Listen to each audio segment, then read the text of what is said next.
Hello दोस्तों, स्वागत आप सभी का मेरे YouTube चैनल सक्सेस डोज पर। और आज हम आपको करवाएंगे संधि, जो कि एक यूनिक तरीके से करवाने वाले हैं हम आपको। संधि जो होती है वो आपको हर बार डेफिनेशन रटा के समझाई जाती है, फिर भी आपको दिमाग में बिल्कुल भी फिट नहीं होती, आप भूल जाते हैं। 10 मिनट तक याद रहती है जब तक टीचर समझाता है, और बाद में आप बिल्कुल आपके दिमाग से वो साफ हो जाती है। मैं ऐसा नहीं समझाने वाली, आपको इस वीडियो में एकदम यूनिक तरीका मिलेगा किसी भी संधि को समझने के लिए। सबसे पहले आप देखिए, मैं ये इरेज कर देती हूँ। ओके, सबसे पहले आपको क्या लगता है आखिर संधि होती क्या है? संधि होती है, संधि का मतलब ही होता है मेल। मेल किस चीज का? तो मेल वर्णों का, ओके, ना कि शब्दों का। शब्दों का मेल होता है समास में और वर्णों का मेल होता है संधि में। तो हम इसी से डेफिनेशन बनाएं तो दो समीपवर्ती। अब इस डेफिनेशन को समझने के लिए आपको एक एक वर्ड ध्यान से देखना होगा। समीपवर्ती ही क्यों लिखा है और दो ही क्यों लिखा है? ओके, इन सभी को मैं डिटेल में बताऊंगी आपको क्या होता है आखिर संधि। दो समीपवर्ती वर्णों के मेल से जो विकार उत्पन्न होता है या जो चेंजेस आते हैं, ओके, जो विकार उत्पन्न होता है या जो चेंजेस आते हैं उसे हम बोलते हैं संधि। ओके, उसे संधि कहते हैं। ठीक है, अब ये डेफिनेशन ऐसे ही क्यों लिखी है? कैसे? दो समीपवर्ती वर्णों के मेल से। ओके, ध्यान रखिएगा, वर्णों का मेल, ना कि शब्दों का मेल। वर्ण होते हैं अ, ई, आ, क, ख, ग, घ, ड़, ये होते हैं वर्ण। और शब्द होते हैं जो 2 या 3 वर्णों से मिलकर बने होते हैं, जिनमें मात्राएं भी होती है। ठीक है, जैसे कि आप देख सकते हैं, उसे संधि कहते हैं। ओके, अब ये क्यों बोला कि दो समीपवर्ती ही हो? तो इसके लिए आप एक उदाहरण देखिए, आप एग्जाम्पल देखिए। विद्या धन आलय, विद्या धन आलय। ओके, अब विद्या धन आलय बोला गया है, तो विद्या धन आलय, इसकी संधि क्या होगी? विद्यालय। ये क्यों हुई है, कैसे हुई है? अब ये समझिए आप। आपको ही आप बोलोगे मैडम आपको कैसे पता चला कि यहाँ पे विद्यालय ही आएगा? तो इनके रूल्स होते हैं हिंदी में। ओके, वो रूल्स क्या कहते हैं? ये बोलते हैं कि दो समीपवर्ती। अब देखो, इनमें और इनमें सबसे पास कौन है? ये दो वर्ड या ये बराबर दूरी पर तो है, लेकिन इनमें सबसे पास ये है। संधि भी इन्हीं में होती है। ओके, और ये सेम का सेम रहता है। कहीं भी देख लेना आप, संधि इन्हीं दो वर्ड में होगी, बाकी सेम रहेगा। जैसे विद्या है ना, ऐसे। जैसे कि इसमें संधि कैसी हुई है? इसमें है इसमें अशेष रहता है ना। जैसे कि आप ये ऐसे देखो, ये है वी। ठीक है, अब द्या है, इसमें से अगर हम आ की मात्रा को हटा ले तो यहाँ पे आधा द बच जाएगा, है ना। और ये जो है विद्या बच जाएगा, विद्या, है ना, ऐसे बचेगा। या ऐसे कर लीजिए आप, विद्या आधा। ठीक है, अब विद्या है जो, अब इसकी संधि होगी ए धन आ, क्या बनेगा? आ। अब इन दोनों की संधि हुई है तो यहाँ पे आ आएगा, है ना। तो अब ऐसे तो लिख नहीं सकते, इसको पूरा किया ए ने और आ की मात्रा लग गई, तो ये क्या हो गया? विद्या। ठीक है, ये इसमें कन्वर्ट हो गया तो बचता है। डेफिनेशन को रटिए मत, बिल्कुल भी कोई भी जरूरत नहीं है आपको रटने की। ओके, एकदम यूनिक तरीका बताऊंगी मैं आपको याद रखने का। अब देखो, आपको बताया गया होगा कि संधि के तो मैडम भेद भी होते हैं, प्रकार भी होते हैं, हर चीज के अपने जो है छोटे छोटे भेद होते हैं। अब संधि के भी अपने भेद हैं, तो संधि के आखिर कितने भेद हैं? आप काफी इंटेलिजेंट है तो आपको पता भी होगा आखिर संधि के भेद कितने होते हैं। तो सभी को पता है कि संधि के भेद होते कैसे, कितने हैं? 3 भेद होते हैं। पहला होता है स्वर संधि, ठीक है। दूसरा होता है व्यंजन संधि, और तीसरा होता है हमारा विसर्ग संधि। विसर्ग संधि जो है वो संस्कृत की संधि है। विसर्ग का जो यूज हिंदी में बहुत कम होता है, लेकिन होता है इसीलिए इसको हिंदी में भी पढ़ा जाता है। विसर्ग संधि जो हमारी ग्रामर है हिंदी की वो संस्कृत ग्रामर से ही ली गई है। आप सभी को पता है संस्कृत हमारी हिंदी की जननी भी मानी जाती है, तो इसी के लिए हमें विसर्ग संधि भी डिटेल में पढ़नी पड़ेगी। ओके, अब आपने सुना होगा कि मैडम स्वर संधि के अपने भी भेद होते हैं। स्वर संधि के 5 भेद होते हैं। ओके, कौन सी? दीर्घ संधि, ओके, फिर गुण संधि, वृद्धि संधि,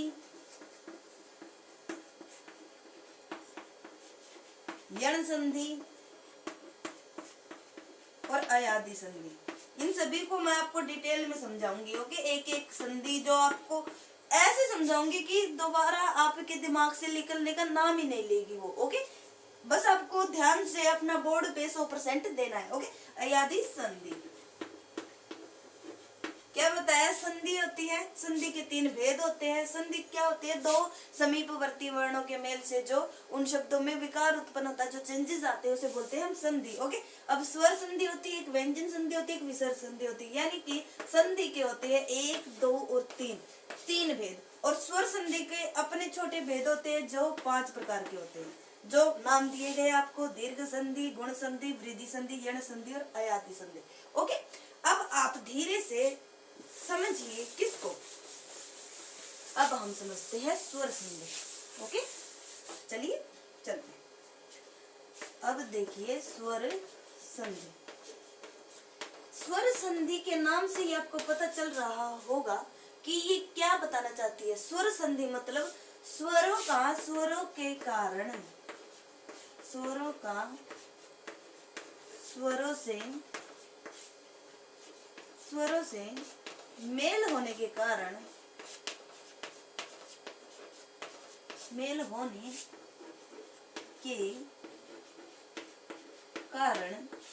जो विकार उत्पन्न होता है या जो चेंजेस आते हैं। ओके, शुद्ध रूप लिखना पड़ता है, इसीलिए आपको विकार लिखना पड़ेगा। ओके, विकार उत्पन्न होता है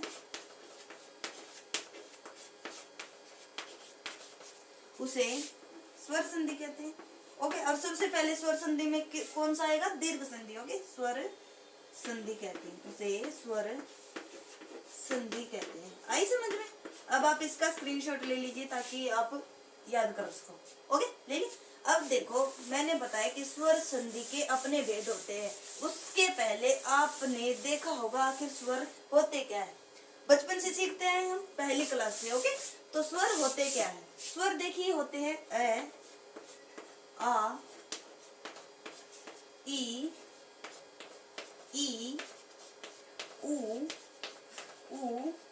शायद आपको दिखाई नहीं दे रहा होगा, मैं थोड़ा इधर लिख देती हूँ इसको। ठीक है, कौन कौन से होते हैं स्वर? ए, आ, ई, बड़ी ई, छोटा ऊ, बड़ा ऊ, यही समझते हैं ना, और री। ओके, फिर आता है ए, आई, ओ, औ। ओके, अब आपको स्वर संधि में सिर्फ इन्हीं की जरूरत पड़ेगी। ओके, अनुस्वार और अनुनासिक की जरूरत नहीं पड़ेगी, विसर्ग की जरूरत नहीं पड़ेगी। ओके, विसर्ग की जरूरत पड़ेगी विसर्ग संधि में। ठीक है, ये देखा आपने। अब सबसे पहले आती है हमारी दीर्घ संधि। ध्यान से समझिएगा आखिर मैं कहना क्या चाहती हूँ, हमारे जो ग्रामर है उसका रूल क्या कहता है। दीर्घ संधि का जो नियम है, जो ग्रामर में नियम बनाया गया है, वो बनाया गया है कि ए, ई और ऊ, यानी कि ए, छोटी ई और छोटा ऊ। ठीक है, इसके बाद में संधि करने है ना, इसके बाद में कोई भी ऊपर वाली लाइन में से, ओके, ऊपर वाली लाइन की बात हो रही है अभी। ठीक है, ऊपर वाली लाइन में से यानी कोई भी,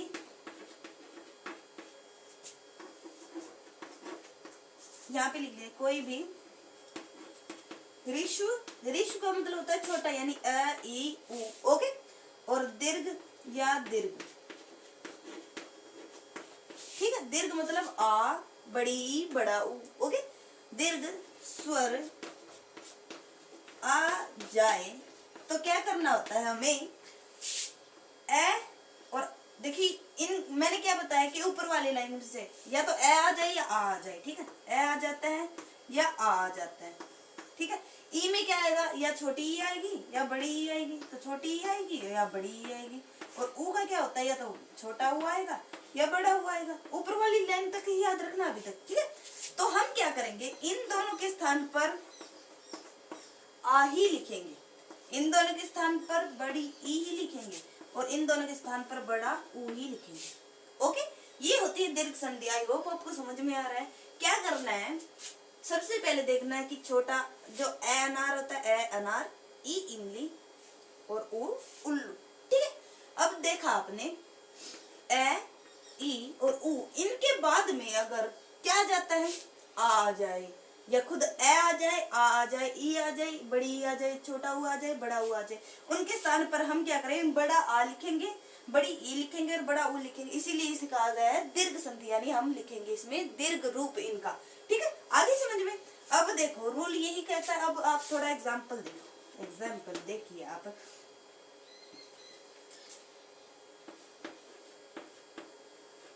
मैंने बोला था ना दीर्घ संधि का उदाहरण है विद्यालय। अब इसकी संधि कैसे होगी आप देखिए, मैंने बताया था कि संधि होगी इनमें, दो समीपवर्ती बोला था ना, तो ये हो गया, यहाँ पे ए शेष रहेगा और ये आ के साथ में बनाना क्या है, इन दोनों को आ ही बनाना है क्योंकि यही रूल कहता है। तो यहाँ पे हो जाएगा विद्यालय, ठीक, ओके। और एक और रूल देख लीजिए आप, एग्जाम्पल क्या देखेंगे इसमें, देव धन आलय, इसमें और अच्छे से समझ में आएगा आपको। देव में ऐसे रहता है क्योंकि कोई भी व्यंजन स्वरों के बिना अधूरा होता है, स्वरों की सहायता से ही व्यंजन बोले जाते हैं ना। कुछ हो ना हो, अगर सीधा वह है, अगर इसमें कुछ नहीं है तो लेकिन कुछ भी ना होके भी ए होता ही होता है, ए तो होता ही है, ठीक है। ए की मात्रा रहती है, इस ए ही इनको पूरा बनाता है। जैसे कि कोई भी आधा वह है, उसको ए के साथ जोड़ेंगे तो वो पूरा वह बनेगा। तो यहाँ पे पूरा वह है तो इसको आधा कर देंगे हम, क्योंकि यहाँ पे संधि करनी है ना हमें। तो इसमें शेष रहेगा ए और धन आ, बनाना क्या है, आ, ठीक है। तो ये हो गया दे वो, ठीक है। अब आ की मात्रा लगानी है तो आ लगाएंगे हम, तो ये पूरा हो जाएगा देवा, और ये आ इसमें कन्वर्ट हो गया, बचता है ले, देवा ले। यही रूल बोलता है दीर्घ संधि का, ओके। इसके बाद में मैं आपको एक मजेदार ट्रिक बताऊंगी, जिससे आप अगर किसी भी वर्ड को देख लेंगे और उसमें ये पूछा जाए कि इसमें कौन सी संधि है, तो आप सेकंड्स में उसका हल निकाल देंगे, उसका जो आप देखते ही आंसर टिक कर देंगे। कैसे, वो रूल मैं आपको लास्ट में बताऊंगी। वीडियो को स्किप मत कीजिएगा बिल्कुल भी, ओके। अब मैंने बताया कि दीर्घ संधि हो गई, दीर्घ संधि में ये सभी आ गए थे, ठीक है। अब आती है हमारी दूसरे नंबर की गुण संधि, ठीक है, ओके। गुण संधि कहती है कि ए और आ के बाद में, ठीक है, ई ऊ ऊ और री आ जाए, ठीक है। क्या आ जाए, ई ऊ ऊ और री आ जाए। तो हम क्या करेंगे, ई और ई के स्थान पे क्या लिखेंगे, ए, ऊ और ऊ के स्थान पे क्या लिखेंगे, ओ, और री के स्थान पे अर। ये कहता है गुण संधि का नियम, ओके। ग्रामर में कुछ नियम बनाए गए जिनके हिसाब से हम, इंग्लिश की ग्रामर पढ़ी होगी आपने, उनमें भी कुछ नियम बनाए गए जिनके हिसाब से हम कभी सेंटेंसेस बनाते हैं, कभी उनको तोड़ते हैं, कभी उनमें जो है कुछ क्रिया विशेषण ढूंढते हैं, वर्ब्स होती है, उन सभी के रूल्स होते हैं। इसके हिसाब से हम पूरा सेंटेंस बनाते हैं, हम बोल पाते हैं इंग्लिश को, ओके। वैसे ही हिंदी में भी अपने रूल होते हैं, उनकी संधि होती है, उनमें जो है कारक पाए जाते हैं, ये सभी रूल्स होते हैं। तो अभी गुण संधि के बारे में हम पढ़ रहे हैं, ओके। तो गुण संधि क्या कहती है, गुण संधि का नियम जो है ये कहता है कि कहीं पर भी ए आ जाए और उसके बाद में ई ऊ ऊ और री आ जाए, यानी इनको छोड़ के ऊपर वाली लाइन में ये सभी आ जाए, ठीक है। अभी ऊपर वाली लाइन की बात हो रही है ना, तो इनका क्या बना देंगे हम, ये बना देंगे, ये बना देंगे और री के स्थान पे अर बना देंगे, ठीक है। जैसे कि आप उदाहरण देखिए, मैंने बताया था ना कि महोदय जो है वो गुण संधि का उदाहरण है। और कैसे बनाया था ये भी बताया था मैंने, महोदय बनाया था ना। ये आप सीख चुके हैं। अब दूसरा नया वर्ड देखिए, सूर्य धन उदय। अब बोलोगे मैडम ये कैसे होगा, तो ये भी उसी तरह संधि होगी इसकी जैसे सूर्य होता है, ठीक है। अब सूर्य है, सूर्य सूर्य रहेगा, ठीक है। अब इसमें ए है और ये ओ है, ठीक है। इसका क्या बनाएंगे ओ। अब इसमें ओ की मात्रा चढ़ा देंगे तो इनकी संधि हो गई। बाद में बचता है द, यही होती है संधि। जैसे जैसे महाधन ऋषि, ठीक है। यहाँ पे रहता है ए, आ रहता है यहाँ पे, और यहाँ पे हो गया री। तो ए आके बाद में री आ जाएगा तो अर बनाएंगे ना। अर बनाने के लिए हमें क्या करना पड़ेगा, मह का मह लिखेंगे, ए इसमें जोड़ेंगे तो ये पूरा हो जाएगा, है आधा है तो, ठीक है। क्योंकि आधा रह जाता है ना इसमें, आ निकाल देंगे तो ये आधा रह जाएगा ना। तो ये हो गया मह, ठीक है। अब इसका बनाना है क्या, अर। तो अर करेंगे तो इसमें ए आ गया और रे बचता है, ए में कन्वर्ट हो गया और रे बचता है। तो रे किसके बाद में आएगा, शी के ऊपर चढ़ जाएगा, क्योंकि वर्तनी भी बहुत मायने रखती है संधि में, ओके। महर्षि। तो ये कुछ उदाहरण थे गुण संधि के जो कि आपको समझ आ गए होंगे। अब चलते हैं हमारी अगली संधि जो कि है वृद्धि संधि, जो काफी इंपॉर्टेंट भी है। वृद्धि संधि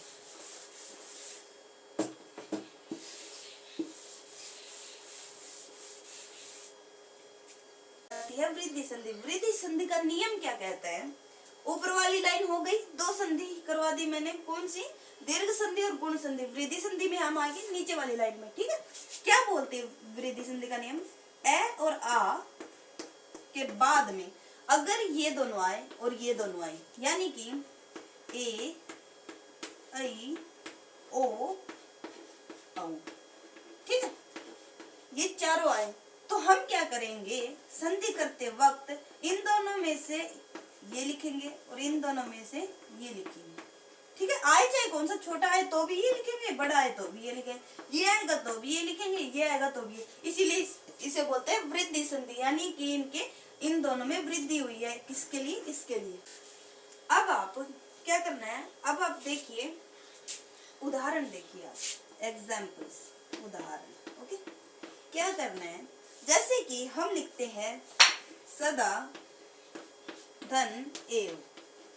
अब इसकी संधि कैसे होगी, आप देखिए, सद का सद रखिए आप और वह का वह रखिए, संधि होगी इन दोनों में, इन दोनों में।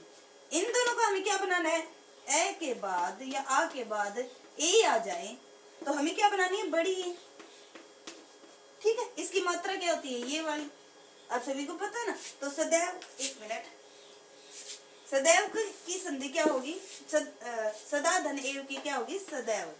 कैसे हुई ये मैंने बता दिया आपको, ठीक है। जैसे कि एक धन एक, ठीक है। जैसे कि एक का एक रखो, क्या आधा हो गया, क्यों, इसमें ए निकल गया, ठीक है। ए यहाँ आ गया, ये ए यहाँ आ गया, तो ये क्या हो गया, आधा, और क्या रह गया है यहाँ पे, ठीक है, ठीक है। अब देखो इन दोनों को क्या बनाना है, ये वाला छोटा है या बड़ा है, ये वाली मात्रा लगानी। तो हम अगर ये मात्रा लगाएंगे तो ये पूरा हो जाएगा और वर्ड बनेगा एक का ही का। तो ये उदाहरण होते हैं कुछ वृद्धि संधि के। वृद्धि संधि में आप कैसे याद रख सकते हैं इसको, मैं इसकी ट्रिक भी बताऊंगी जो कि मैं पहले भी कह चुकी हूँ, आप वीडियो को लास्ट तक देखिएगा। अब आती है हमारी यण संधि, ये भी काफी इंपॉर्टेंट है, जो बहुत बार एग्जाम्स में पूछी जाती है। यूपी पुलिस के एग्जाम और एसएससीजीटी में यण संधि के बहुत से उदाहरण देखने को मिले थे। यण संधि क्या होती है, ई ऊ और री के बाद में क्या बोलती है, ऊपर वाली लाइन में ये, इसके बाद में इन सभी का निपटा दिया ना, इसके बाद में ये आ गए तो क्या होगा, इसके बाद में ये आ गए तो क्या होगा। अब बारी आती है इन सभी की, चारों की, यानी ई ऊ और री। अगर इसके बाद में कोई भी भिन्न स्वर आ जाए, इनके बाद भिन्न स्वर, यानी कि इनके अलावा कोई भी आ जाए, मतलब कोई भी का मतलब ये आएंगे, तो हम क्या करेंगे, हम इन दोनों के स्थान पे यह कर देंगे, इन दोनों के स्थान पे व कर देंगे और री के स्थान पे कर देंगे र। ये कहती है हमारी यण संधि। कैसे? जैसे कि आपने देखा होगा, उदाहरण से बहुत अच्छे से समझ में आता है, इसीलिए मैं साथ साथ प्रैक्टिस करवा रही हूँ आपकी। जैसे कि हम बोलते हैं प्रति धन 1, ठीक है। अब देखो मैंने बोला कि अति धम अधिक, ठीक। अब आप ये उदाहरण देखिए, आपने देखा कि प्रति में अगर ई हटा दे हम तो यहाँ पे क्या रहता है? आधा रहेगा ना, तय आधा रहेगा, क्योंकि इसमें से ई की मात्रा हटा ली गई है। ओके, अब ई के बाद में क्या आया है? ई के बाद में आया है ए, और इन दोनों को बनाना क्या है? ये। तो हम क्या करेंगे? ये प्र और तय आधा रह गया, और इन दोनों का क्या बन गया? इन दोनों का बन गया ये, क्योंकि एक मात्रा है ना, तो प्रत्यय बन गया इसका, और क्या हो गया? प्रत्यय।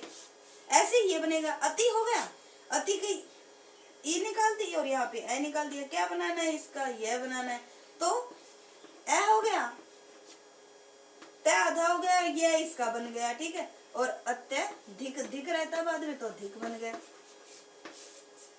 ऐसे होते हैं कुछ एग्जाम्पल्स यण संधि के। ओके, अगली संधि है जो कि हमारी लास्ट संधि है और काफी इंपॉर्टेंट भी है, बहुत ज्यादा इंपॉर्टेंट है सबसे, वो है हमारी अय आदि संधि।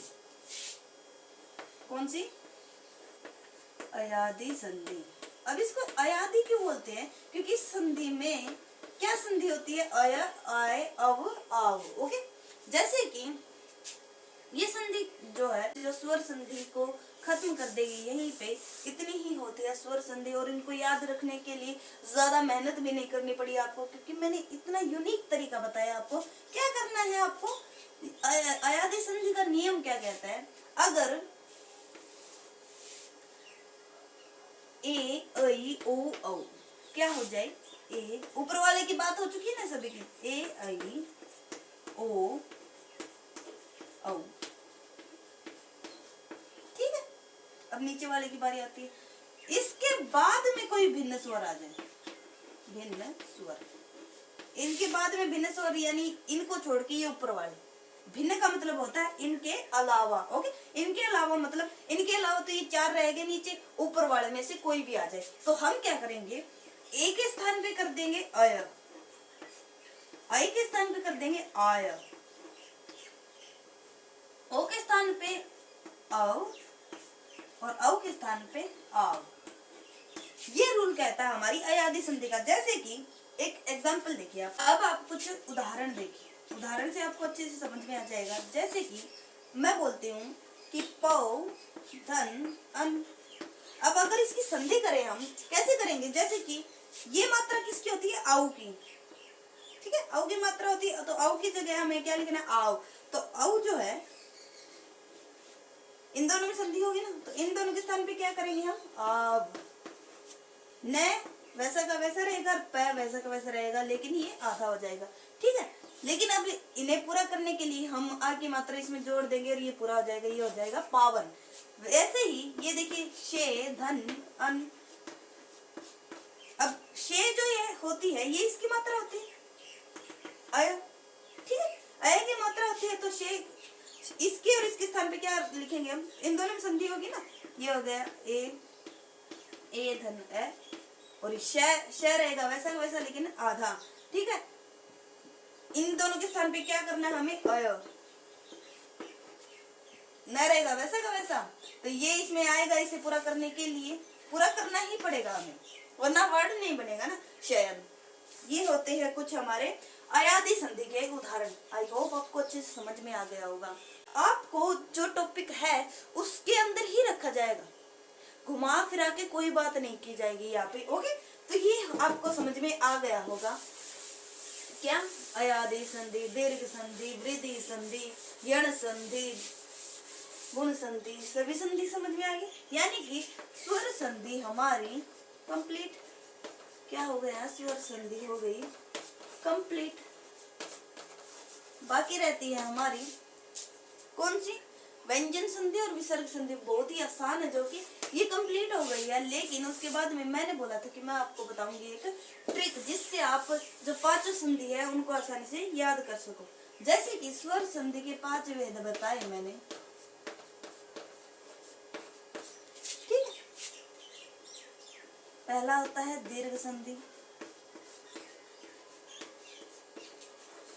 ठीक है। फिर होता है गुण संधि। कॉन्सेप्ट क्लियर होना चाहिए आपका बस, ठीक है। वृद्धि संधि, फिर खुद भी अपने आप से डेफिनेशन बनाने लग जाएंगे आप, ओके। यण संधि और अया आदि संधि, अयादि संधि,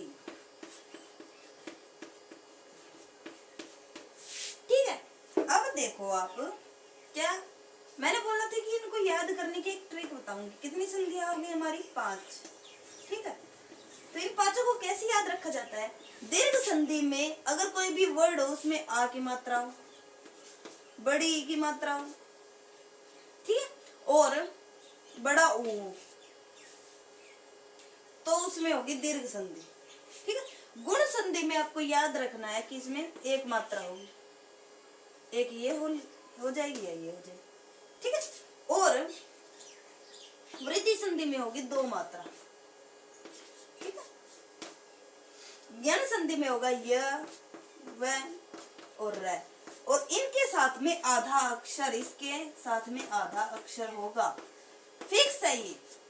यण संधि को याद करने का सबसे अच्छा तरीका है जहां पे भी आधा अक्षर आ जाए, ये के जैसे ये, जैसे ये, जैसे ये, ठीक, तो वहां पे होगी यण संधि। अयादि संधि में आपको पता ही है, अय आ जाए, अव आ जाए, आव आ जाए, आय आ जाए।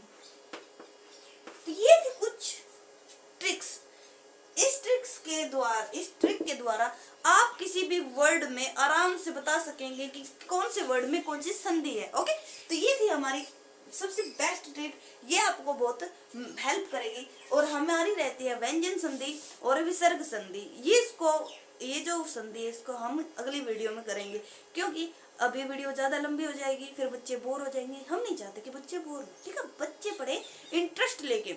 जब तक आपका इंटरेस्ट नहीं होगा, खुद नहीं चाहेंगे आप, तब तक कुछ नहीं हो सकता, चाहे आप कितना भी मोटिवेशन कर ले, ओके। कोई आपको मोटिवेट नहीं कर सकता जब तक आपके अंदर से आवाज नहीं आती कि हाँ मेरे को करना है, ओके। तो आज के लिए बस इतना ही। अगर आपको वीडियो अच्छी लगे तो वीडियो को लाइक कर दीजिएगा और उन लोगों तक शेयर कीजिएगा जिनके लिए संधि बहुत इंपॉर्टेंट है।